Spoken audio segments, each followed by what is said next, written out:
মৌলা, তোমার রহমতের সামনে আমার গুনার তো কোনো অস্তিত্ব নাই মৌলা। আমার গুনাহ না হয় পাহাড় পরিমাণ হবে, বেশি থেকে বেশি আসমান পরিমাণ হবে, না হয় পুরা পৃথিবী পরিমাণ হবে। তোমার রহমত তো অগণিত, তোমার রহমত তো অসীম, তোমার রহমত তো আনলিমিটেড। এবার রব্বে করিম বলে, তাহলে ঘাবড়াস কেন, তাহলে মন ছোট করস কেন? আরে গুনাহ করেছো তো করেছো, কি হয়েছে? একবার তো তওবার মাধ্যমে আমি রবের দরবারে ফিরে আই। মৌলা, ফিরে আসতে পারবো তো? দরজা কি খোলা আছে?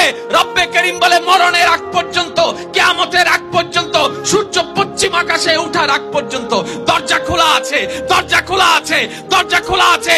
এবার বান্দা বলে, মৌলা 24টা ঘন্টার কোন টাইমে আসলে সেই দরজা খোলা পাবো? রব্বে করিম বলে, আরে ব্যাংকের দরজা খোলা থাকে নির্দিষ্ট সময়ে, অফিস আদালতের দরজা খোলা থাকে নির্দিষ্ট সময়ে, এমনকি ঘরের দরজাও খোলা থাকে নির্দিষ্ট সময়ে, এর বাইরে যাই না। কিন্তু তোর রবের দরবার এমন একটা দরবার, 24টা ঘন্টার যেই কোনো মুহূর্তে তুই আসবি, তোর রবের দরবার তোর জন্য খোলা থাকবে। সুবহানাল্লাহ।